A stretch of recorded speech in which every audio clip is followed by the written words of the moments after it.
Alhamdulillah pada malam ini kita bertuahlah bersama dengan Sahibus Samaha dapat menerangkan kepada kita apa yang kita nak lakukan selepas balik Malaysia ni. Bila kita balik Malaysia, kita belajar lama-lama ni apa hadaf kita. Kita kena ada target di sini. Jangan duduk sini tu kita tak ada hadaf. Contoh kita mengaji banyak, hari-hari mengaji, tapi bila balik tak dapat kita aplikasikan pengajian kita tu. Jadi kita kena fikir apa yang kita nak menjuruskan kepada mana. Kita mengaji kitab usul fiqh, saya tengok banyak daripada mazhab Syafi'inya, mazhab Hanafi, Maliki, tapi bagaimana nak tatbikkan apabila pulang ke Malaysia? Kalau tidak, sekadar beli kitab dan tak boleh diaplikasikan dan nak tatbikkan hukum tersebut. Jadi peluang yang ada ini, alhamdulillah bersama syuyuh-syuyuh al-ajilla kita pada malam ini dapatlah kita mengambil istifadah. Contohnya saya di dalam bidang kehakiman, sebelum masuk kehakiman ni saya menjadi pegawai penyelidik kepada ketua hakim di negeri Melaka. Bila sampai ke negeri Melaka pada tahun 2006, Sahibus Samahah Datuk Rashid Redha telah berkenan untuk melantik saya menjadi jawatan kuasa pada tahun 2007. Kemudian tukar mufti lain, Datuk Muhaddis pun dilantik saya lagi, dan terus kepada Datuk Halim Tawi terus, walaupun saya telah bertukar jawatan menjadi hakim, daripada hakim Mahkamah Rendah kemudian hakim Mahkamah Tinggi. Peringkat ni, dan saya telah didedahkan dua aliran, iaitu dari sudut kehakiman dan juga fatwa. Kerana fatwa ini sebagaimana yang telah kita makruf bahawa ta'rif fatwa ialah tabyinul hukmi lis-sa'ili anhu, iaitu menerangkan hukum bagi orang yang bertanya. Berbeza kehakiman, fasl khusumat wa qat'ul munaza'at. Ini yang disebut oleh ulama sebagaimana dalam kitab Mughni. Kerja hakim dah fasl khusumat bainal khusmain, di antara pihak-pihak. Kerja kita ialah untuk menyelesaikan masalah yang bertalagah. Jadi untuk menyelesaikan masalah menjadi hakim ni, dia kena, tuan-tuan, adik-adik semua ni, dia tak cukup syariah ni saja. Nanti kena belajar, kalau nak jadi hakim, sambunglah balik Malaysia. Pada zaman saya dulu susah, bukan banyak universiti yang menawarkan. UIA ketika itu, UKM, tapi sekarang ni USIM pun ada, dan institusi lain juga menawarkan. Zaman saya dulu 2 tahun saya ambil DAIS, dan yang terakhir terpaksa disertasi. Tajuk saya itu qarinah dalam pensabitan hudud, semuanya disertasi, dan terpaksa mutatallabatul kuliah. Tapi sekarang ni 1 tahun je, begitu mudah, setahun je sekarang ni untuk kita mengambil DAIS. Dulu 2 tahun. Terpaksa kita belajar iaitu turuqul isbat, ataupun disebut wasailul isbat. Ibrahim Bik di antara ulama di Mesir yang mengarang kitab turuqul isbat. Jadi kalau kuliah syariah tak belajar tu turuqul isbat ni, kalau ada pun sikit lah. Bagi orang kuliah syariah wal qanun belajar turuqul isbat, kita kena belajar turuqul isbat dari sudut macam mana saksi ni kalau dalam mahkamah macam mana tu. Orang kadang-kadang walaupun syariah dia tak tahu saksi ni, kita ada soal utama, soal balas, soal semula. Kalau ada ketika mana soal balas tu ada isu baru, kena kebenaran para hakim untuk tanya semula. Ini dinamakan tazkiyatus syuhud di dalam mahkamah. Kita kalau mengaji kitab fiqh, tazkiyatus syuhud. Tazkiyah syuhud ni berapa bahagian. Oleh sebab itu kita nak mencabar, nak memuji keabsahan saksi itu di dalam mahkamah. Soal utama itu sebab orang datang mahkamah, kalau saya ni jatuhlah hukum tu hakim, mana boleh. Kita ada turuq isbat, kita ada undang-undang keterangan. Kita ada di situ iaitu tata cara mal. Di situ juga kita ada undang-undang kod Islam. Di situ juga kita ada lagi di sana undang-undang yang lain, wakaf contohnya, hebah, wasiat wajibah, dan banyak lagi. Dan kita tahu dah tu kena belajar pula kanun tanah negara, macam mana kita hebah nak perintahkan, wording ayatnya bagaimana, macam sebenarnya Sahibus Samahah Datuk Luqman jemput boleh tak, contohnya hakim ni minta pandangan mufti, ayatnya boleh seorang hakim meminta, ayatnya boleh. Kalau ayatnya hendaklah, mesti. Ada ayat lagi, hendaklah hakim, setiap fatwa yang telah digesek hakim hendaklah, maka hakim tak boleh. Contohnya di wilayah persekutuan fatwa anak tak sah taraf.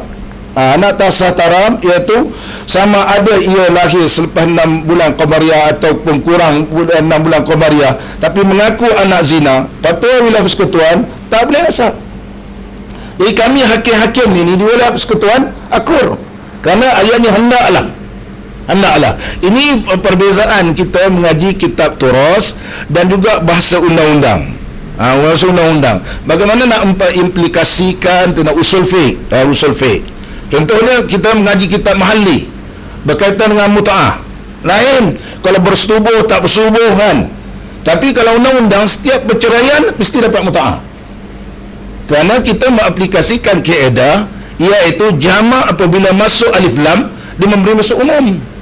Siyaqatul umum di antara alif lam walil mutallaqati mata'un bil ma'ruf. Begitu. Jadi semua perempuan kullu mutallaqatin muta'atun. Tiap-tiap perempuan yang ditalakkan berhak mendapat mut'ah. Jadi kita belajar sini lain. Jadi mazhab yang telah ditakninkan mazhab lain. Tapi hakim kena patuh dengan undang-undang yang telah ditakninkan kerana sebelum ia ditakninkan telah dibincangkan. Begitu juga berkaitan tentang al-malul muqtasab baina zawjain hatta sepenjarian. Begitu juga berkaitan tentang bab fasah mazhab Imam Syafi'i kalau suami tidak memberi nafkah amhala salasata ayyamin. Kena tangguh 3 hari. Kawan ni dah lama berapa tahun hanya baru memohon mahkamah suami tidak memberi nafkah. Jadi hakim pun tangguh 3 hari. 3 hari datang 3 hari dia bayar. Kalau saya dah bayar, hakim tak dipasar. Oleh sebab itu Prof. Ahmad Ibrahim ketika memberikan penghakiman, maka dia kata kalau kita memakan pandangan ini, maka menambahkan kemudaratan kepada perempuan ni. Perempuan ni dah 10 tahun tak dapat nafkah. Sampai depan hakim amhala salasata ayyamin. Dia lah kita menghuni. Mau dah tu balik dia tak bayar nafkah. Datang balik dia bayar nafkah. Ada. Saat permohonan tidak boleh kita seorang itu tidak boleh buat permohonan yang sama. Jadi oleh sebab itu walaupun undang-undang kita ni asalnya sebagaimana saya bersama Datuk Mufti kita Kelantan Datuk Muhammad Syukri menceritakan tentang watikah. Macam saya ni diberi watikah oleh Yang di-Pertuan Agong. Mari Mahkamah Rendah pun dapat Di-Pertuan Agong, Mahkamah Tinggi pun yang Di-Pertuan Agong, tukar Di-Pertuan Agong pun saya dapat watikah, naik Agong yang kedua pun watikah, naik Agong yang ketiga pun begitu. Walaupun watikah ni tak perlu berkali-kali tapi kerana izzah seorang sultan. Maksudnya izzah seorang sultan. Jadi dalam undang-undang kita ni ada yang cenderung kepada mazhab az-zahiri, ada contohnya wasiat wajibah. Ada yang cenderung kepada mazhab az-zahiri yang telah ditakninkan. Contohnya berkaitan dengan perempuan yang bernikah. Sedangkan hadis Nabi anti ahaqqu ma lam tatazawwaji, anti ahaqqu bi ma lam tatazawwaji. Sekarang perempuan tu dah nikah, adakah dia ada hak ke atas anak tadi? Jadi berdasarkan pandangan ulama bahawa Nabi SAW menggunakan iaitu isim tafdil anti ahaqqu, mana hakiah dia tidak hilang. Inilah cara kita mengaplikasikan dalam ilmu usul fiqh dalam penghakiman. Setiap hakim wajib menyediakan arisan penghakiman. Kalau kita baca kitab Fathul Mu'in, maka wajib kata hakim menceritakan asbabul hukmi ataupun tansib al-ahkam, iaitu menyediakan alasan penghakiman. Jadi tuan-tuan perempuan yang dirahmati oleh Allah, perempuan pun boleh jadi hakim. Tadi Kelantan pun telah diwartakan perempuan boleh jadi hakim, wilayah persekutuan pun boleh jadi hakim kerana dia bukan berkaitan dengan hudud. Jadi belajar contoh sekarang belajar usul fiqh, macam-macam kitab, Jam'ul Jawami' lah, nampak, At-Tamhid, Taqribul, macam-macam kitab. Macam mana nak guna ni? Syekh ni kita mengaji, Syekh ni kita mengaji, Syekh ni kita mengaji. Bila nak guna? Inilah sama ada melalui fatwa atau melalui kita dalam sistem kehakiman.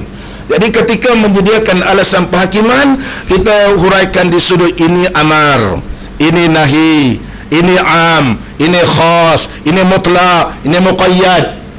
Kita akan, inilah kita harapkan. Kehadiran kami ni mengharapkan tuan-tuan lah. Yang ada sekarang ni semua dah bumur-bumur belakang. Dan saya nak beritahu bahawa sistem kehakiman hakim daripada Timur Tengah ni tak lebih daripada 20 orang seluruh Malaysia. seluruh Malaysia. Melaka saya seorang aja. Wilayah persekutuan tak ada. Contohnya negeri lain ada sikit, Johor ada, kemudian di Terengganu pun dia sekejap Mesir sama UKM. Kelantan ada sikit. Jadi oleh sebab itu kita tak mahu mana hakim-hakim ni tak, yang kenal kitab murni. Memanglah kita silibus kita murni muhtaj, kemudian i'anatul talibin. Tapi kalau adik-adik yang ada ni pakar dalam bahasa Arab, pakar dalam usul fiqh dan mazahib arba'ah terkhususnya, maka kalau memberikan alasan penghakiman kemas, jadi memantapkan dia adalah di bawah JKSM, dan ada negeri yang guna sama dan ada negeri yang tidak guna sama.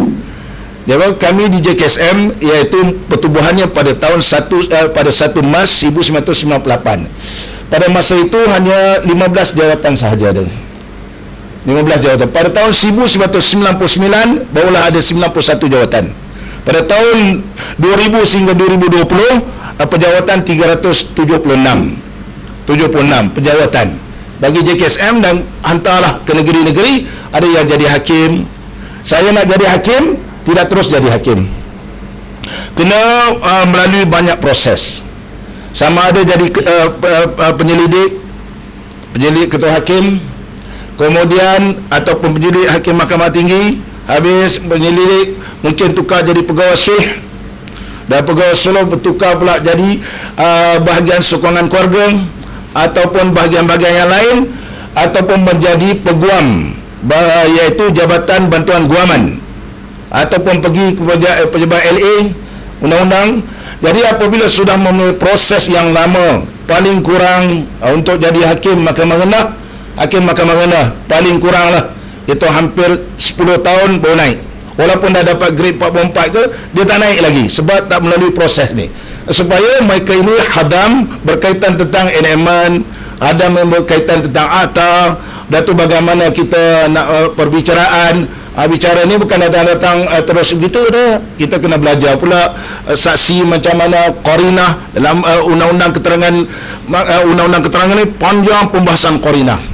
Qarinah ni paling banyak qarinah nama dia. Bagaimana zaman Nabi sallallahu alaihi wasallam kes iaitu mencuri unta. Terus orang ini yang minum, kita ni ngaji syariah itu hukum minum susu unta dengan air kencing unta. Itulah hadis kaum Urainah. Tetapi di dalam kita belajar kehakiman, dalam kes itu banyaknya qarinah. Bagaimana Nabi sallallahu alaihi wasallam telah mengutuskan Qus ibn Jabir mengesan jejak, ini qarinah, sehingga dapat dikesan. Kemudian apabila dapat dikesan, ternyata mereka telah membawa unta zakat yang dilarang oleh Nabi sallallahu alaihi wasallam, maka di situ ada penghakiman, iaitu penghakiman disebut penghakiman sebelah pihak. Dan di sana juga akan pembahasan tentang perintah espati. Begitu. Dan di sanalah kita akan bahas, walaupun hadis yang sama, orang syariah urai hukum minum air kencing unta dengan susu unta, apa hukumnya? Adakah air khusus pada kencing unta ataupun lain? Tapi orang syariah adalah undang-undang dan lain. Dia akan bahas di sudut itu, ini qarinah. Apa hukum murtad ke tak murtad? Bolehkah dijatuhkan hukuman? Dijatuhkan hukuman murtad dan dijatuhkan hukuman qisas, gitu. Sebagaimana yang telah diterangkan saya bersama Datuk Luqman, Datuk Luqman kita, tentang fatwa apabila digazetkan, bahagian Datuk Adik pula penguatkasan datang kemudian bawa ke mahkamah ma'adili. Jadi mahkamah adalah ma'adili, dan mahkamah ni berbeza, dia lain sedikit dengan fatwa. Kalau hakim telah ketuk, itu kira habis. Tak boleh kata, Tuan Hakim ada lagi? Tak ada. Memang takkan layannya. Kalau awak tidak berpuas hati, boleh merayu dalam tempoh 14 hari. Maka disebut dalam kitab fiqh i'anatun nazar, ataupun dibenarkan murajaah dalam tempoh 14 hari. Dalam kes Zubyatul Asad, keputusan yang telah diputus oleh Sayyidina Ali, mereka tidak berpuas hati, maka Sayyidina Ali membenarkan istinaf, merayu ketika mana pada bulan haji bertemu dengan Nabi sallallahu alaihi wasallam, dan Nabi sallallahu alaihi wasallam telah mengekalkan keputusan Sayyidina Ali dalam kes Zubiyatul Asad. Maka ada peristiwa yang berlaku pada Sayyidina Ali ini, kes ini, maka dari sudut perundangan maka dinamakan inilah peluang untuk murajaah ataupun boleh merayu. Kita sebagai hakim maka rendah dia adalah kena ada ikut dinamakan sawabi al-qadaiyah, beli presiden. Jadi hakim dia tak boleh walaupun entah semua ni hebat. Anak hakim mahkamah tinggi, entah hakim mahkamah rendah balik pada Mesir mengaji dengan Said Saltud, Ahmad macam-macam Mamduh, ramai lagi. Nak tunjuk hebat tidak boleh. Kita kena akur dengan guru kita. Orang respect, dinama sawabi qadaiyah. Kita kena ada hormat kepada orang bahawa atas kita ini lebih berpengalaman. Cara dia mengendali kes. Keputusan kita talak 3, jatuh 3. Walaupun kita maju ini pandangan Allah apa semua, ya. Tapi pihak-pihak ini tidak berpuas hati bahawa dia merayu ke mahkamah tinggi. Maka mahkamah tinggi ini akan melihat khalfiyah qadaiyah dia itu, khalfiyah qadaiyah itu macam mana? Latar belakang dia, macam mana begini, barulah sama ada mengakaskan keputusan ataupun mengekalkan keputusan. Kalau tak berpuas hati lagi, maka pergi kepada mahkamah rayuan yang tertinggi, sama ada mengekal ataupun tidak mengekal. Ini proses dalam sistem kehakiman, dan proses sistem kehakiman. Jadi tuan-tuan dan adik-adik yang ada ni, kalau berminat dalam kehakiman, ada sudah mahir dalam kitab fiqh, mahir dalam kitab usul fiqh dan sebagainya, bolehlah. Kalau berminat dan mencuburi fatwa, bolehlah menggunakan kepakaran dalam mengeluarkan fatwa yang cukup bernas, ataupun cinta masuk dalam sistem kehakiman jadi hakim. Kalau jadi hakim kalau usuluddin, maka ambil DSLP nama dia. DSLP ni hanya boleh jadi peguam, dia tak boleh jadi hakim. Tapi kalau ambil Daesh, dia boleh jadi ataupun boleh jadi hakim dan boleh jadi peguam. Ini di antara peluang-peluang yang tuan-tuan boleh kalau berminat. Kerana rugilah ilmu yang banyak tapi tidak dapat kita berikan kepada rakyat Malaysia yang mereka ini dahagakan ilmu-ilmu kita semua. Itu setakat itu saja.